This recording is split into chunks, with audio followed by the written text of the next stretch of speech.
Hello बच्चों, कैसे हैं आप सब? क्लास 10 कैसे होप आप अच्छे होंगे। मैं भी बहुत अच्छा हूँ। तो आज मैं चैप्टर लेकर के आया हूँ light reflection and refraction. Electricity को डिस्कस करा चुका हूँ, अच्छे से देख लेंगे, प्रीवियस वीडियोस आप देख सकते हैं। आज लाइट रिफ्लेक्शन रिफ्रैक्शन के बहुत सारे क्वेश्चंस को हम डिस्कस करने वाले हैं, ताकि आप एग्जामिनेशन बेस पर प्रिपेयर हो जाए और लाइट का कोई भी क्वेश्चन आए तो आप बिल्कुल भी छोड़े ना और उसको बढ़िया तरीके से कर ले। तो स्टार्ट करते हैं, चलो।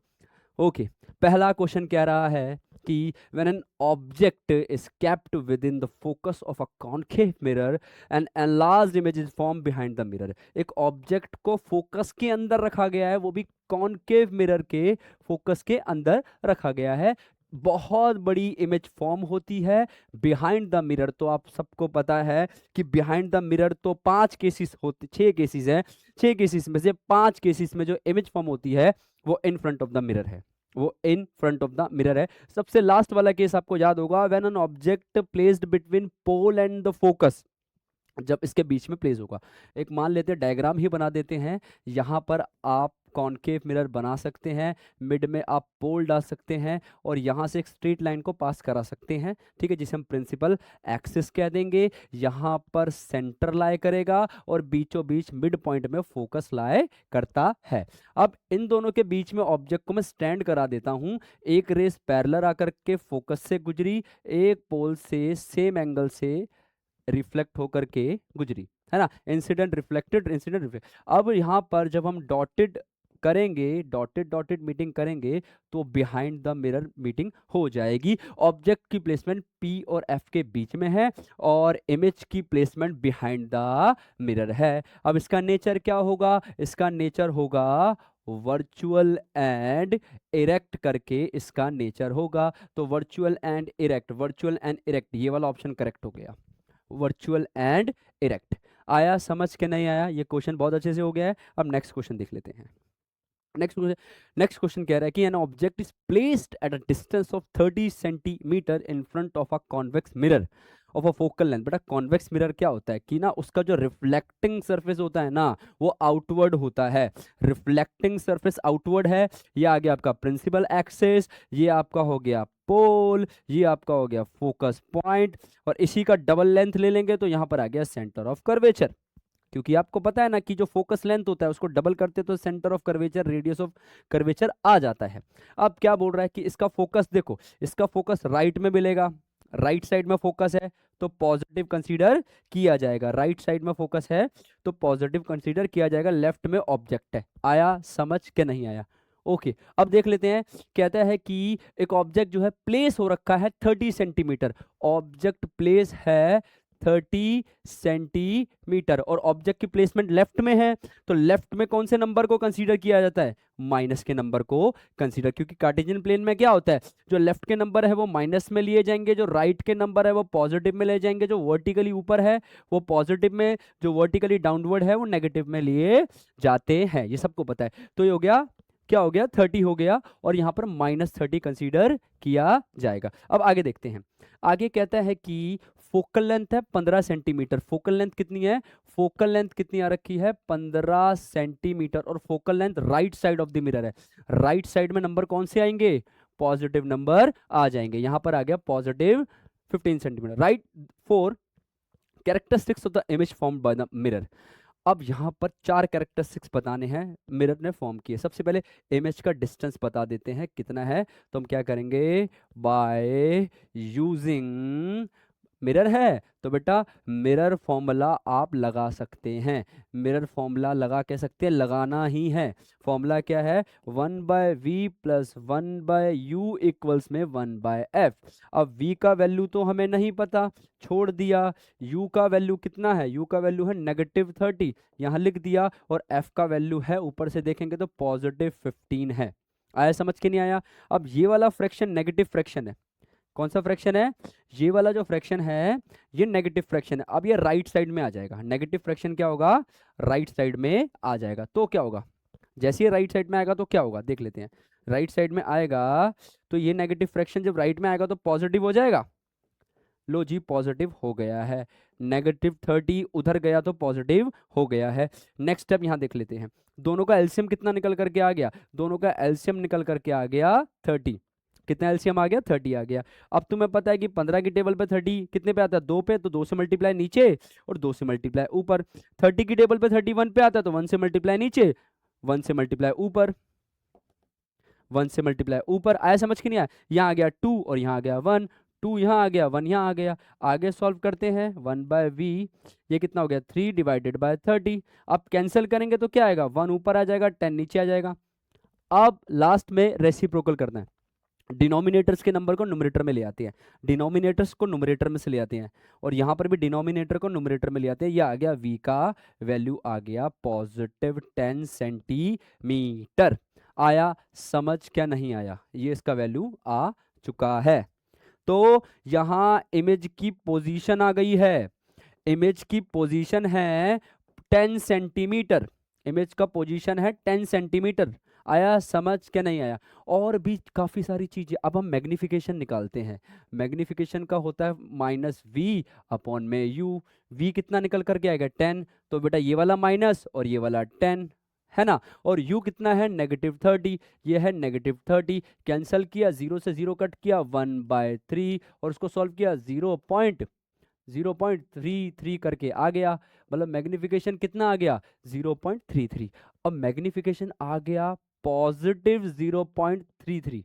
अब आपको पता ही है कि जब पॉजिटिव में मैग्निफिकेशन होती है तो इसका मतलब क्या है, इसका मतलब होता है, इसका नेचर क्या होगा, इसका नेचर होगा वर्चुअल एंड इरेक्ट, ये इसका नेचर हो जाएगा। अब मैग्निफिकेशन अगर 1 से छोटी है, 1 से छोटी है, तो इसका मतलब क्या है, साइज बताएगा। ये क्या बताएगा, साइज। साइज क्या हो गया, डिमिनिश्ड साइज हो गया। क्या साइज हो गया, डिमिनिश्ड क्या हो गया बच्चों, साइज हो गया। क्योंकि मैग्निफिकेशन अगर 1 से छोटी आती है तो साइज डिमिनिश्ड हो जाता है, और मैग्निफिकेशन या पॉजिटिव आती है तो वर्चुअल एंड इरेक्ट, और नेगेटिव आती है तो रियल एंड इन्वर्टेड होगा। समझ आया कि नहीं आया? ओके। तो मैग्निफिकेशन दो चीजें बताती है, ये नेचर भी बता देती है और ये साइज भी बता देती है। पॉजिटिव की magnification virtual and erect, negative की मैग्निफिकेशन रियल एंड इन्वर्टेड। एक से छोटी मैग्निफिकेशन साइज क्या हो जाएगा, डिमिनाइज्ड। एक से बड़ी मैग्निफिकेशन साइज क्या हो जाएगा, एनलार्ज्ड। और अगर एक है मैग्निफिकेशन तो साइज क्या हो जाएगा, सेम साइज हो जाएगा। आया समझ के नहीं आया? तो मैग्निफिकेशन नेचर और साइज दोनों बता देती है। आया समझ क्या नहीं आया, कोई दिक्कत? ओके। और भी कुछ कह रहा था, हमें नेचर पता लग गया, ये हमारा नेचर आ गया, ये साइज आ गया, और ये पोजीशन आ गया है। और भी कुछ बताना था? तो वी हैव डन दिस ना। Okay, move on to the next. Okay, next कह रहा है कि name the type of mirror used in the design of solar furnaces, explain how high temperature is achieved by the device. मतलब वो mirror बताने हैं जो सोलर फर्नेसेस में यूज हो रहे हैं, और इतना ज्यादा टेम्परेचर को अचीव कैसे किया जा सकता है। तो एक्सप्लेनेशन क्या कह रहा है कि कॉनकेव मिरर, मतलब ये वाला मिरर यूज होता है, are used in solar furnaces. मतलब कौन सा मिरर यूज हो रहा है, कॉनकेव मिरर जो है वो यूज हो रहा है। तो बोल रहा है कि भाई कॉनकेव मिरर का इस्तेमाल हो रहा है सोलर फर्नेसिस के अंदर, कॉनकेव मिरर का यूज हो रहा है। क्यों यूज हो रहा है? क्योंकि वो क्या है, दे आर कन्वर्जिंग मिरर। वो कौन से मिरर्स है, वो है कन्वर्जिंग मिरर्स। कन्वर्जिंग मिरर का मतलब क्या होता है, जो रेस को एक जगह मतलब कन्वर्जिंग का मतलब क्या होता है कि बहुत सारी रेज आ गई, मान लो यहाँ से आ गई, यहाँ से आ गई, यहाँ से आ गई, ये आ गई, ये आ गई, ये आ गई, ये आ गई, तो ये सारी रेज ना एक पॉइंट पे कन्वर्ज हो जाएगी, इकट्ठी हो जाएगी। ये सारी रेज एक पॉइंट पे कन्वर्ज हो जाएगी। इसका एक्शन है कन्वर्जिंग एक्शन। कौन सा एक्शन है, क्या हो गया इसको, चल क्यों रहा, इसका एक्शन है कन्वर्जिंग एक्शन। कन्वर्जिंग एक्शन है इसका, क्योंकि सारी रेस को एक पॉइंट पे कन्वर्ज कर रहा है, फोकस के पॉइंट पे। जब इस मिरर को कह दिया कन्वर्जिंग मिरर। आया समझ के नहीं आया? कह रहे they collect and focus a large amount of incident ray, बहुत सारी इंसिडेंट रे को कलेक्ट कर रहा है, फोकस कर रहा है, sunlight on to a single पे कंसीडर कर रहा है। देख लो ये है बेटा सिंगल, ये वाला सिंगल पॉइंट यहां कंसीडर कर रहा है, ये रहा सिंगल पॉइंट। कितनी सारी इंसिडेंट रेज आ रही है, मिलियंस ऑफ इंसिडेंट रेज आएगी, रिफ्लेक्शन के बाद एक पॉइंट पे फोकस हो जाएगी। अब जितनी भी हीट है वो इस पॉइंट का टेम्परेचर बढ़ा देगी। आया समझ के नहीं आया? तो स्मॉल फोकल पॉइंट पर इकट्ठी हो जाएगी। और क्या कह रहा है, आगे कह रहा है कि the concentration of the light, जो कॉन्सेंट्रेशन है लाइट एनर्जी का इस पॉइंट पर, किस पॉइंट पे, इस पॉइंट पर जो लाइट एनर्जी का कॉन्सेंट्रेशन है वो इंक्रीज हो जाएगा, मतलब बढ़ जाएगा। कॉन्सेंट्रेशन क्या हो जाएगा, बढ़ जाएगा। इंक्रीज द टेम्परेचर, जिससे टेम्परेचर बढ़ जाएगा, and allowing for the achievement of high temperature necessary for the various application. आया समझ के नहीं आया? तो यहां पर ये बात क्लियर हो गई है। तो भाई एक बात बताओ, इतनी सारी जो रेज है वो एक जगह पे कन्वर्ज हो रही है, तो सारा जो टेम्परेचर है वो यहीं पर ही कन्वर्ज होने वाला है, सारा का सारा टेम्परेचर। तो इसका टेम्परेचर बढ़ जाएगा ना, क्योंकि कन्वर्ज हो रहा है, एक पर फोकस कर रहा है। यहां पर यही बात बोली गई है। आया समझ के नहीं आया? अब नेक्स्ट देख लेते हैं। नेक्स्ट कह रहा है कि, थर्ड करा था ना, हाँ थर्ड ही हुआ है। नेक्स्ट कह रहा है कि, नेक्स्ट हो गया, ठीक है, ब्लू भी दिखेगा येलो भी दिखेगा, ओके ओके। कहता है कि linear magnification produce by the spherical mirror is +3। Linear magnification +3 है। मैंने अभी दो चीज बताई मैग्निफिकेशन, एक तो साइज बताएगा, क्या बताएगा, साइज, और एक बताएगा नेचर। मैंने अभी जस्ट आपको कंफर्म किया था। अब पॉजिटिव का मतलब क्या है, पॉजिटिव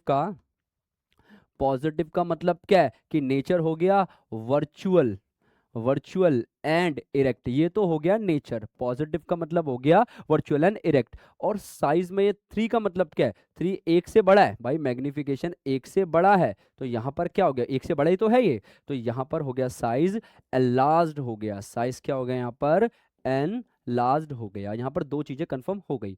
कहते हैं analyse the type of mirror. अब यहाँ पर टाइप ऑफ मिरर कौन सा है, जिसमें वर्चुअल एंड इरेक्ट दिखे और एनलार्ज्ड भी दिखे।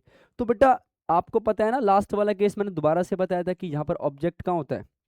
मैंने आपको ये वाला केस बताया था, क्या बताया था कि याद है आपको, कॉनकेव मिरर में ऑब्जेक्ट की प्लेसमेंट फोकस और पोल के बीच में कर देते हैं। यहाँ से रे आकर के यहाँ से पास हो गई, और यहाँ से रे आकर के इक्वल एंगल बनाती हुई यहाँ से गुजर गई। अब ये मीटिंग कहाँ होगी, इसकी मीटिंग कहाँ पर होगी, इस पॉइंट पे जाकर के मीटिंग होगी कि नहीं होगी। अब इस वाले केस के अंदर देखेंगे तो इमेज जो है ना वो वर्चुअल एंड इरेक्ट बन रही है और एनलार्ज्ड भी है। वर्चुअल इरेक्ट एनलार्ज्ड, तो मिरर कौन सा हो गया भाई, मिरर हो गया कॉनकेव मिरर। आया समझ के नहीं आया? कॉन्वेक्स क्यों नहीं हुआ? चलो कॉन्वेक्स में वर्चुअल इरेक्ट तो होता है, कॉन्वेक्स में वर्चुअल एंड इरेक्ट तो होता है, लेकिन कॉन्वेक्स में कभी भी इमेज का साइज एनलार्ज नहीं होता, वो डिमिनिश्ड होता है। अगर कॉन्वेक्स में इमेज का साइज एनलार्ज होने लगेगा तो जो भी व्हीकल्स है उसके साइड मिरर्स में कॉन्वेक्स का यूज क्यों करेंगे? हम साइड मिरर में कॉन्वेक्स का इसलिए इस्तेमाल करते हैं ना, ताकि जो पीछे के ऑब्जेक्ट है वो छोटे छोटे नजर आए। अगर पीछे के ऑब्जेक्ट ही बहुत बड़े बड़े नजर आएंगे तो पता लगा ट्रक आ रहा है, ट्रक के जस्ट बगल में गाड़ी आ रही है, हमें सिर्फ ट्रक दिखा है, हमने क्या कर लिया, शार्प टर्न ले लिया, हमने कर लिया कि भाई यहाँ से कोई ट्रक तो आ रहा है, तो गाड़ी नहीं दिख रही क्योंकि वो साइज बहुत बड़ा लग रहा है। जैसे हमने शार्प टर्न लिया गाड़ी से भिड़ गए।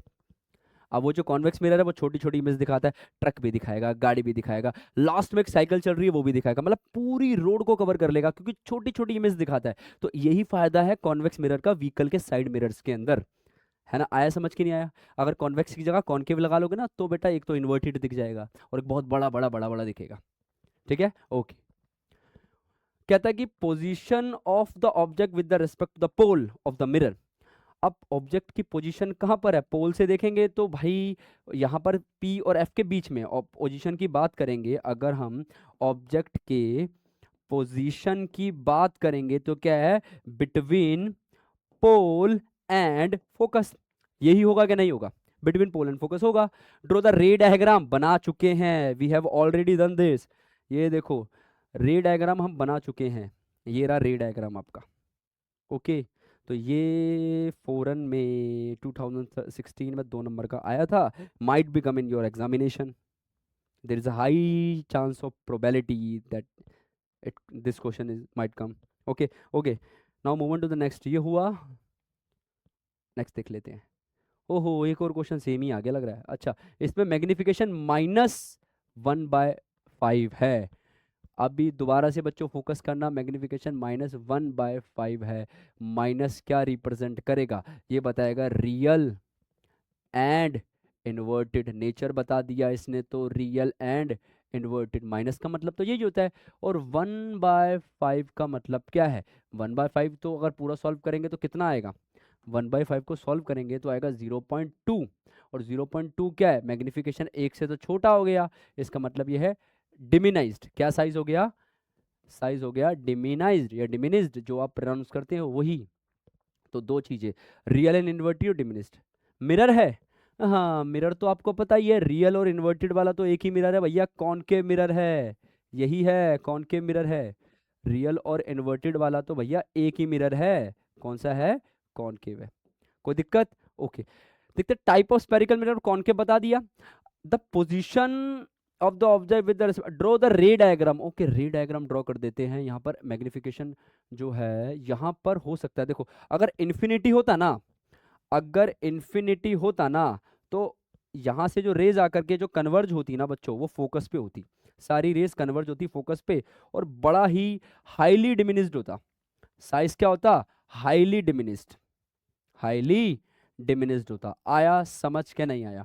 अब हम जरा सा ऑब्जेक्ट को इन्फिनिटी के बाद और सेंटर ऑफ कर्वेचर के पीछे रख देते हैं। अब यहां पर चेक करते हैं,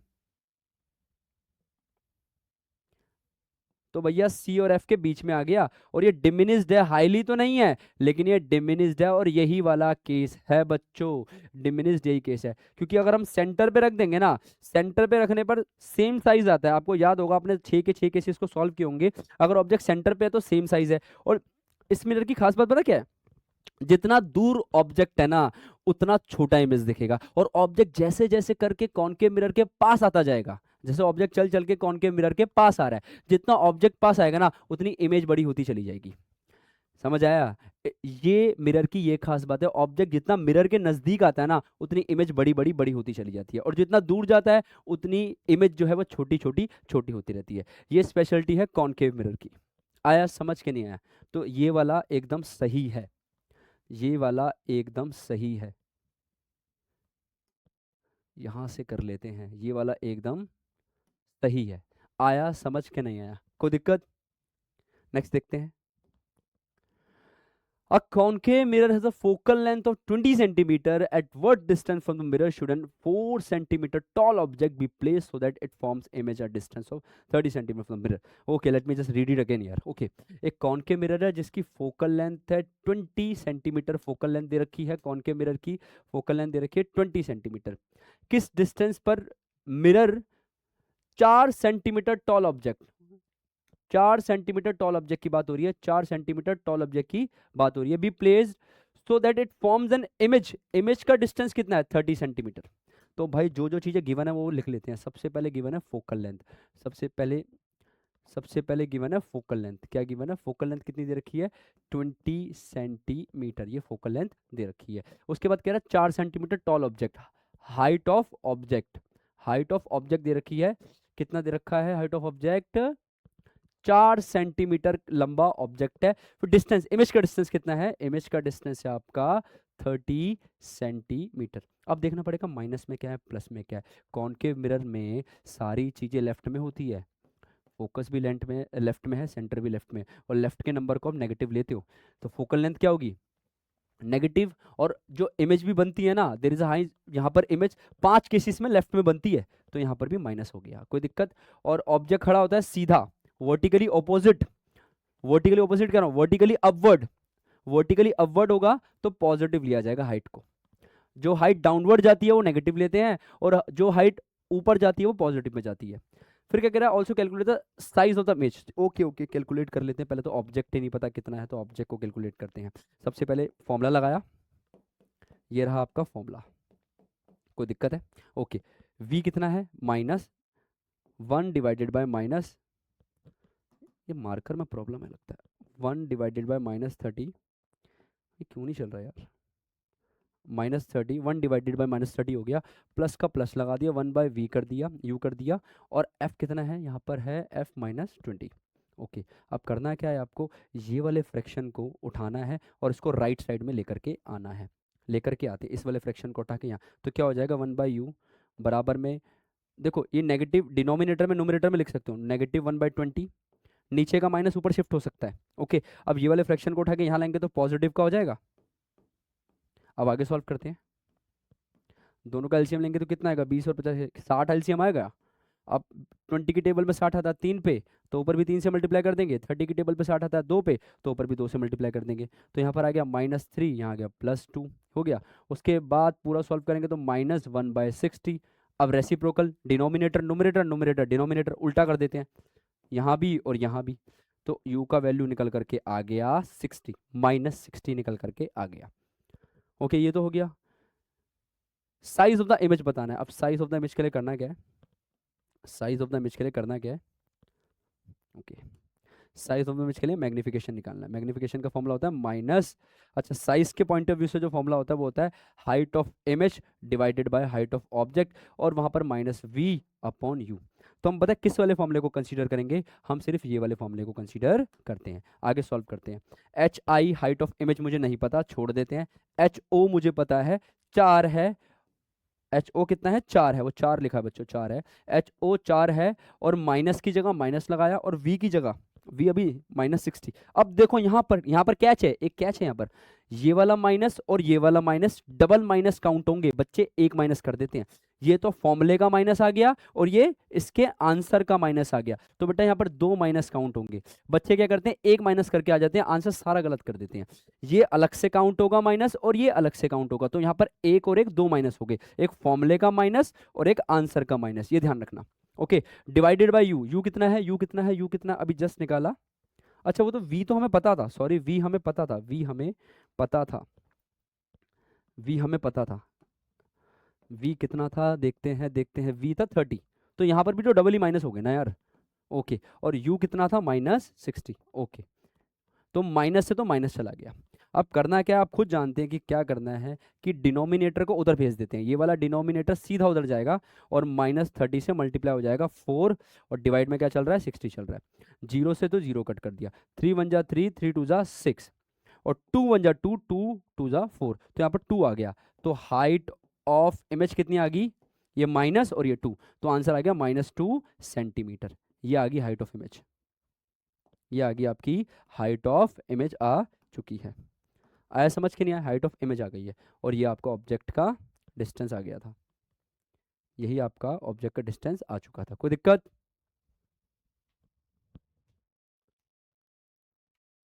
ओके, नेक्स्ट देख लेते हैं एक बार। मैं कह रहा है कि image of a candle flame placed at a distance of 40 cm from a spherical mirror is formed on a screen on the other side of the lens a distance 40 cm identify। अब क्या बोल रहा है कि यहाँ पर एक बोल रहा है कि जो image of the candle flame placed at a distance of 40 centimetre from the spherical lens, और उसके आगे क्या बोल रहा है कि स्क्रीन जो है फॉर्म्ड ऑन अ स्क्रीन पर इमेज आ रही है। तो बेटा इमेज ही है, स्क्रीन पर इमेज आ रही है, तो पता लग गया, एक चीज पता लग गई है, on the other side of the lens at a distance of 40 centimetre from the lens identify. अब यहाँ पर दो चीजें बोल रहा है, यहाँ पर कह रहा है कि जो कैंडल फ्लेम की जो इमेज है जो स्पेरिकल मिरर से 40 सेंटीमीटर है, वो स्क्रीन पर आ रही है दूसरी साइड 40 सेंटीमीटर पर। इसका मतलब यहाँ पर ऑब्जेक्ट का डिस्टेंस भी 40 सेंटीमीटर है और इमेज का डिस्टेंस भी 40 सेंटीमीटर है, और यहाँ पर कह रहा है स्क्रीन पर आ रही है इमेज। स्क्रीन का मतलब होता है जब जो इमेज अगर स्क्रीन पर आती है वो हमेशा रियल होगी। जो इमेज अगर स्क्रीन पर आती है, जो इमेज अगर स्क्रीन पर आती है वो रियल और इन्वर्टेड ही होती है, for sure real and inverted होती है। जो स्क्रीन पे आएगी वो रियल और इन्वर्टेड होगी। तो रियल और इन्वर्टेड है तो दैट मीन्स ये वाला लेंस है आपका कॉन्वेक्स लेंस है, ये वाला लेंस है। आया समझ के नहीं आया, ये होता है आपका कॉन्वेक्स लेंस, इसका ही नेचर कन्वर्जिंग नेचर होता है। ओके, तो यहाँ पर आपको पता है कि ऑब्जेक्ट कहाँ होता है, लेफ्ट में होता है तो नेगेटिव, और इसमें इमेज होती है राइट पर, इमेज होती है राइट पर होती है। तो बेटा पूरा कर देता हूँ, पहले मैं समझा भी दूंगा बढ़िया से। तो बेटा अगर ऑब्जेक्ट 2f1 पर होगा ना तभी इमेज इसकी 2f2 पर आएगी, ये वाला केस है उसके अंदर, है कि नहीं। अगर ऑब्जेक्ट ना 2f1 पर होगा इमेज आएगी 2f2 पर। अगर हम पूरा भी करेंगे तो यहीं देखो, यहीं इंटरसेक्शन हो गया, देख लो एक बार। तो यहाँ पर आया समझ के नहीं आया, अब क्या कह रहा है और भी अच्छा, राइट द फोकल लेंथ, तो बड़ा आसान है भाई फोकल लेंथ को कैलकुलेट करना। कैसे करना है बता देता हूँ, फोकल लेंथ को कैसे करना है, लेंस फॉर्मूला लगाना है, यहाँ पर लगाना है लेंस फॉर्मूला। और लेंस फॉर्मूले और मिरर फॉर्मूले में यही फर्क है कि मिरर में यहाँ पे पॉजिटिव आ जाता है और लेंस में क्या आ जाता है, नेगेटिव। यही फर्क है और कुछ फर्क नहीं है। v की जगह लगा दिया 40, माइनस की जगह माइनस, u की जगह आ गया, देखो u की जगह -40 है तो दो माइनस हो गए हैं, एक u वाला, एक फॉर्मूले वाला और एक u वाला, और फोकल लेंथ नहीं पता, छोड़ देते हैं। अब पूरा सॉल्व करते हैं, माइनस माइनस तो प्लस हो गया, एलसीएम आ गया 40 और 1 और 1 2 हो गया, फोकल लेंथ आ गई। अब पूरा करेंगे, पूरा कटिंग वटिंग करेंगे तो क्या होगा, ये 1 आ गया, ये 20 हो गया, और रेसिप्रोकल करेंगे तो क्या हो गया, फोकल लेंथ आ गई 20 सेंटीमीटर। आया समझ के नहीं आया, 20 सेंटीमीटर की फोकल लेंथ आ चुकी है। उसके बाद कह रहा है what will be the nature of the image. मैंने नेचर तो स्टार्टिंग में डिस्कस कर दिया था कि स्क्रीन पर आएगी तो नेचर क्या होगा, रियल एंड इन्वर्टेड होगा। आया समझ के नहीं आया, nature of the image, if the candle flame is shifted 25 centimetre towards the lens, 25 centimetre lens की तरफ। ओके अब यहां पर समझाना पड़ेगा अच्छे से कि इमेज जो है ना, मान लो कि मैंने ये बना करके आपको दिखाया था, सेम ऐसा ही बनाया। यहाँ पर होता है ऑप्टिकल सेंटर, ये होता है आपका F1, नहीं यहाँ पर तो F2 है बच्चों, ये F2 हो गया और उसका डबल करेंगे तो यहाँ पर आ गया ट्वाइस ऑफ F2। यहाँ आ जाओगे तो यहाँ पर F1 आ जाएगा और उसका डबल करेंगे तो आ जाएगा twice of F1, twice of F1। अब ऑलरेडी इमेज F1 पर सिचुएटेड थी, आप देख सकते हैं इमेज कहाँ थी, F1 पे ही थी, यहाँ पर थी इमेज, ये इमेज थी, सॉरी ऑब्जेक्ट था, ऑब्जेक्ट, मेरे को क्या हो रहा है ऑब्जेक्ट था, यहाँ पर पहले से ही ऑब्जेक्ट था। अब वो क्या बोल रहा है कि अगर जो कैंडल है मतलब ऑब्जेक्ट है वो 25 सेंटीमीटर लेंस की तरफ जाएगा तो क्या होगा, अगर वो 25 सेंटीमीटर लेंस की तरफ जाएगा तो क्या होगा, 25 सेंटीमीटर लेंस की तरफ जा रहा है वो, ओके 25 सेंटीमीटर लेंस की तरफ जा रहा है, एक बार देख लेते हैं। तो 25 सेंटीमीटर लेंस, ये इतना, ये वाला कितना था, ये था 40, ये था 40। अब 40 में से 25 गए तो कितना बचा, ये था 20, ये 40 था, ये 20 था, ये 20 था, तो ऑब्जेक्ट यहाँ पर होगा। आया समझ के नहीं है, 25 सेंटीमीटर आगे चला गया ना, 25 सेंटीमीटर आगे गया भाई, थोड़ा सा गड़बड़ हो रही है, रुको रुको रुको, ये 40 से चल के यहाँ तक 20 जाएगा, ये यहाँ तक 40 से चलेगा, फिर ये 20 कवर करेगा, तो बेटा 25 आगे गया है ना, तो ये 40 है, ये 20 है, इसके आगे ही 25 मिलेगा, मतलब यहाँ पर आ गया वो, इधर आ गया, ये वाला 40, फिर आगे चलेगा तो उसको 20 मिलेगा, फिर 5 और चलना पड़ेगा उसका आगे, जब तो 25 चलेगा, पहले 40 चलेगा, फिर यहाँ तक गया तो 20 चला और 5 और आगे चला गया, तभी तो 25 होगा। तो सिचुएशन कहाँ आ गई इसकी, इसका पोजीशन आ गया O और F1 के बीच में, तो यही बना दो फिर, एक तो स्ट्रेट आ गया, यार ये टेढ़ी लाइन क्यों खिंच जाती है, एक बार आप खुद बनाएंगे ना अच्छे से तो बढ़िया लाइन खिंच जाएगी। और एक एक यहाँ पर आ गया, आया समझ के नहीं आया, यहाँ पे आ गया। उसके बाद देख लेते हैं, अब इसका मिलना कहाँ होगा, इसका मिलना बड़ा दूर होगा, यहाँ मिलना हो गया 2 1 के पीछे, ये आ गई इमेज, आ गई है इमेज, और ये रहा ऑब्जेक्ट की प्लेसमेंट। नाम रख सकते हो ए और बी, यहाँ रख सकते हो ए डैश और आएगा बी डैश। तब ने फिर नेचर पूछ रहा था ना इसका, फिर नेचर पूछ रहा, तो नेचर क्या है, नेचर तो दिख रहा है यार, सिंपल सी बात है, सीधा है, वर्चुअल है, वर्चुअल एंड इरेक्ट हो गया नेचर, क्या हो गया, वर्चुअल एंड इरेक्ट, कोई दिक्कत, virtual and erect, okay okay okay. Next देख लेते हैं एक बार, नेक्स्ट देख लेते हैं, कह रहा है कि a ray of light incident on a rectangular glass slab emerged in any medium emerge parallel to itself, draw a label diagram to justify the statement. Okay let me draw the diagram, okay यहाँ पर diagram draw करना पड़ेगा, okay एक rectangular line, एक rectangular glass slab बना लेते हैं, ये रहा आपका रेक्टेंगुलर ग्लास स्लेब, ये रहा, ये आपका रहा रेक्टेंगुलर ग्लास स्लेब, इसकी बात हो रही थी, तो ये रहा रेक्टेंगुलर ग्लास स्लेब, मैंने कर दिया। ओके कह रहा है कि पूरा डायग्राम बना करके बताना है, तो सपोज करते हैं कि यहाँ पर पहले नॉर्मल बना देता हूँ ताकि क्लैरिटी मिल जाए, यहाँ से रे आई, ठीक है, यहाँ से रे आई, इंसिडेंट रे, और आपको पता है कि बाहर रेयरर मीडियम है और अंदर डेंसर है, अंदर क्या है, अंदर डेंसर है। लाइट जब रेयरर से डेंसर में आती है, लाइट जब रेयरर से डेंसर में आती है तो वो नॉर्मल की तरफ बैंड हो जाती है, टुवर्ड्स द नॉर्मल बैंड होती है, तो यहाँ भी क्या होगा, नॉर्मल की तरफ बैंड हो जाएगी। आया समझ के नहीं आया, फिर यहाँ भी एक नॉर्मल बना देते हैं। अब जब लाइट डेंसर से रेयरर में जाएगी तो क्या हो जाएगी, अवे फ्रॉम द नॉर्मल हो जाएगी। आया समझ? अगर इसको मैं उल्टा कर दूं, अगर वो डेंसर से रेयरर में जाती है लाइट तो क्या होती है, यहां से आई और अवे फ्रॉम द नॉर्मल चलेगी, देखो अवे हो रही है, away from the normal bend हो जाएगी। तो सिंपल सा फिनोमिना है, when light enters from the rarer to the denser it always bends towards the normal, when light rays coming from denser to the rarer it always bend away from the normal. वहां towards the normal है rarer से denser में, और denser से rarer में away from the normal है। ठीक है, आया समझ के नहीं आया? तो ये अब आगे जब उसको लेट करते हैं कि अगर ये नहीं होता तो ये कहाँ जा करके मतलब, हाँ ये कह रहा है कि ये पैरेलल है, कि ये जो इंसिडेंट रे है वो पैरेलल है, यही फिनोमिना तो बोल रहा था वो। ए बी सी और अच्छे से डी, यहाँ एन एन डैश लगा देते हैं, यहाँ एम एम डैश लगा देते हैं, यही था आपका। बाकी लिख देना कि A B is a incident ray, ये आपका इंसिडेंट रे है। वैसे तो एनसीईआरटी में मिल जाएगा डायग्राम्स का। फिर ये नॉर्मल हो गया, ये वाला अंदर वाला कौन सा है, ये आपका रिफ्रैक्टेड रे है जो बैंड हो रखा है, रिफ्रैक्टेड रे हो गया। और फाइनली जो बाहर आ गया इसको कहते हैं इमर्जेंट रे, इमर्जेंट इसको रे कह देते हैं। अगर मैं एंगल्स की बात करूंगा तो ये वाला एंगल बन रहा है अंदर, ये वाला एंगल बन रहा है अंदर, ये वाला बन रहा है, ये वाला angle angle of incidence, angle of refraction और एंगल ऑफ इमर्जेंस।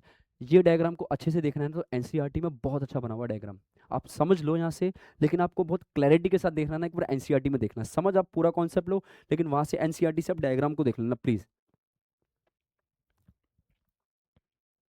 ओके, तो हो गया स्टेटमेंट जस्टिफाई हमने कर दी। नेक्स्ट देखते हैं, कहता है कि the absolute refractive indices of the glass and the water, glass का और वाटर का। तो ग्लास का रिफ्रैक्टिव इंडेक्स एनजी का मतलब क्या होता है, रिफ्रैक्टिव इंडेक्स ऑफ ग्लास कितना दे रखा है 1.5, और वाटर का एन का मतलब होता है रिफ्रैक्टिव इंडेक्स ऑफ वाटर जो कि है 1.3 और 3 ये दे रखा है respectively. In which medium, in the medium does the light faster किसके अंदर है, तो बेटा ध्यान रखना जिसका रिफ्रैक्टिव इंडेक्स कम होता है ना उसमें लाइट का जो स्पीड होगा ना वो फास्टर होगा, क्योंकि यहाँ पर ज्यादा पार्टिकल्स की डेंसिटी नहीं है।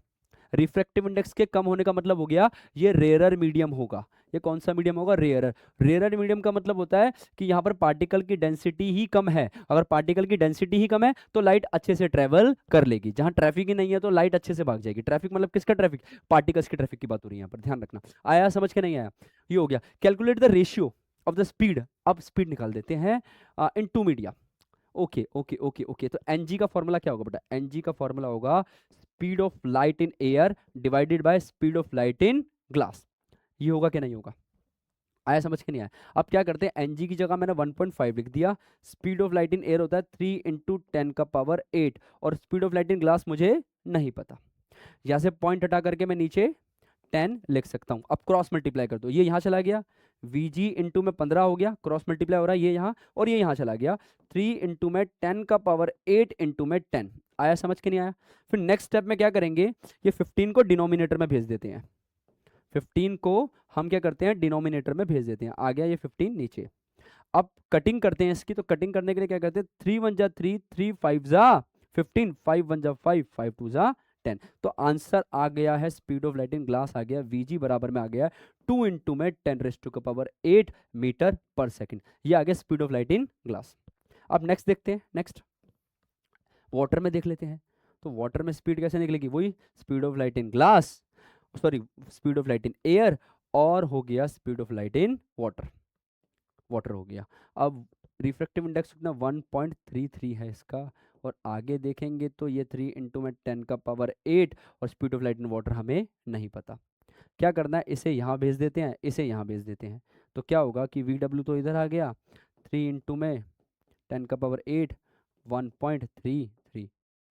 अब आगे कैलकुलेशन करोगे और बताओ कि कितना आया इसका आंसर।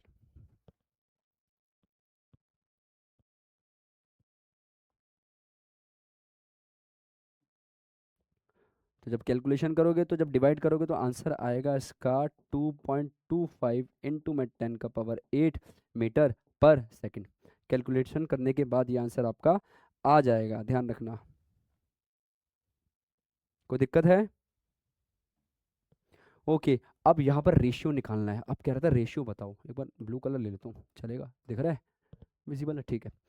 रेशियो बताने के लिए करना क्या है, अब रेशियो बताने के लिए क्या करना है, किस किस का रेशियो बताना है देख लेते हैं एक बार। रेशियो बताना किसका है, speed of light in two media, मतलब दोनों मीडिया का। सबसे पहले glass, speed of light in glass, speed of light in, कहाँ क्या हो गया, speed of light in water.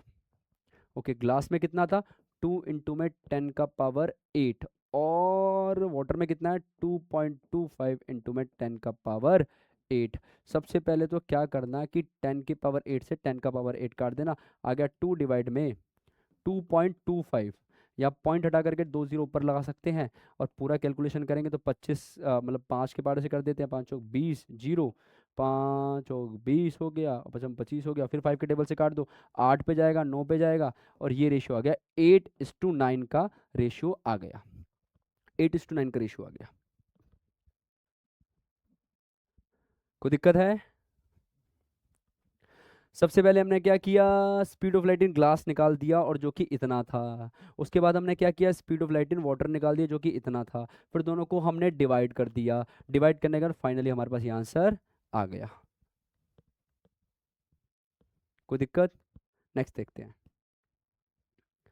Okay, एक क्वेश्चन बड़ा मज़ेदार आ गया है कि student focused the image of a candle flame on a white screen using the convex lens. He noted down the position of the candle screen and the, अच्छा candle रखी थी 26 पर, लेंस रखा था 50 पर, और स्क्रीन रखी थी 90 पर।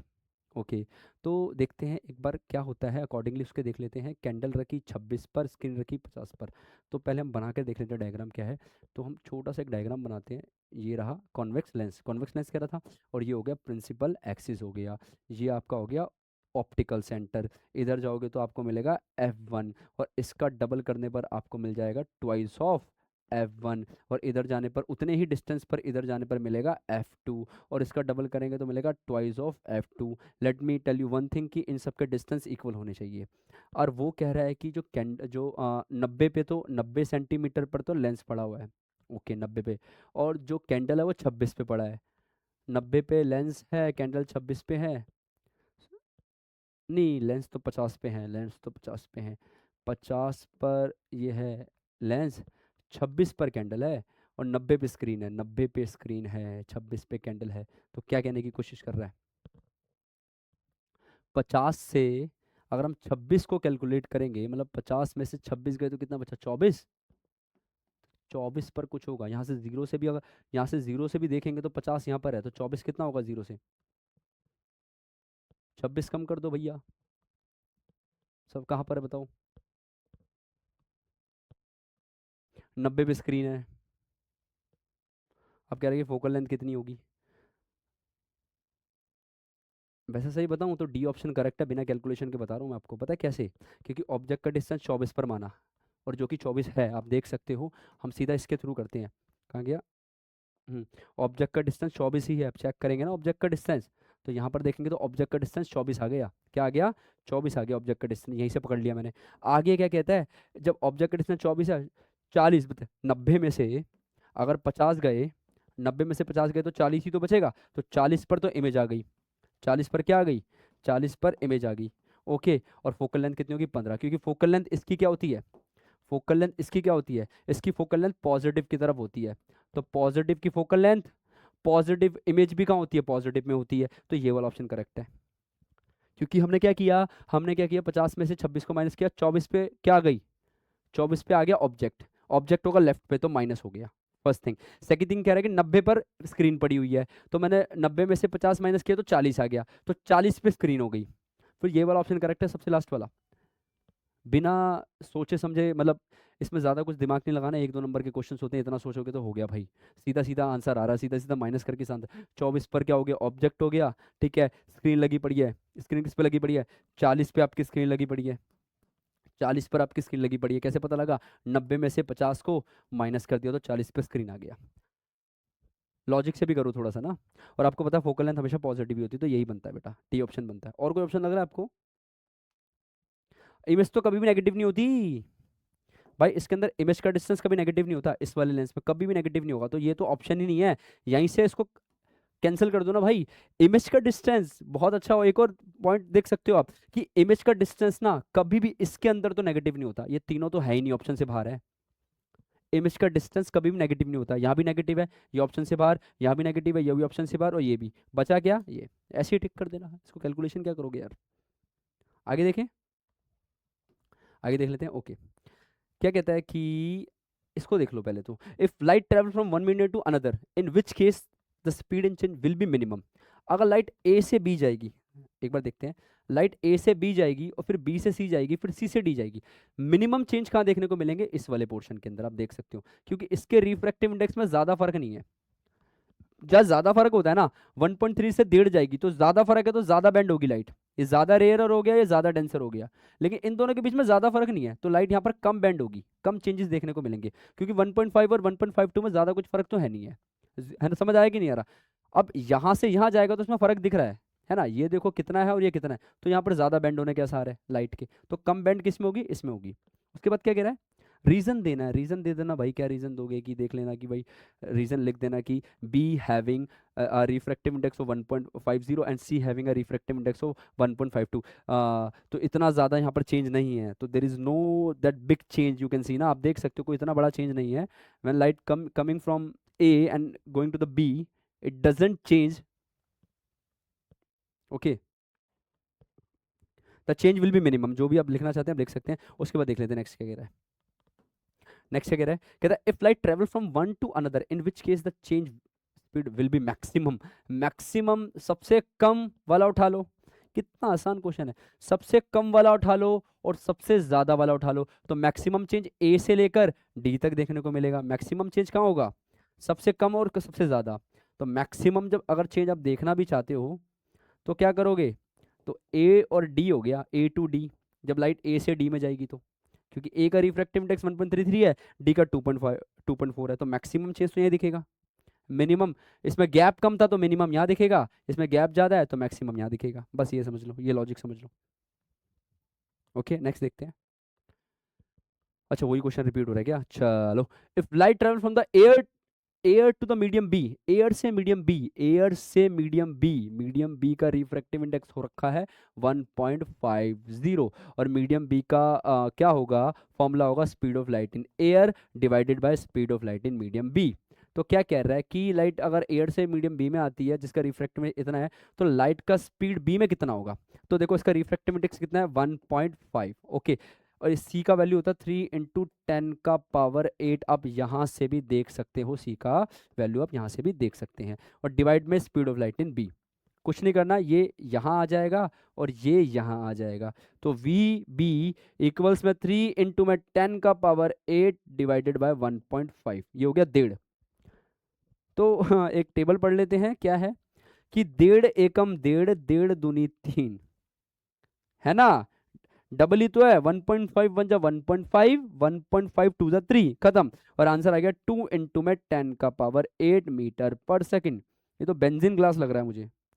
तो speed of light in B कितना हो गया, 2 × 10⁸ मीटर पर सेकंड,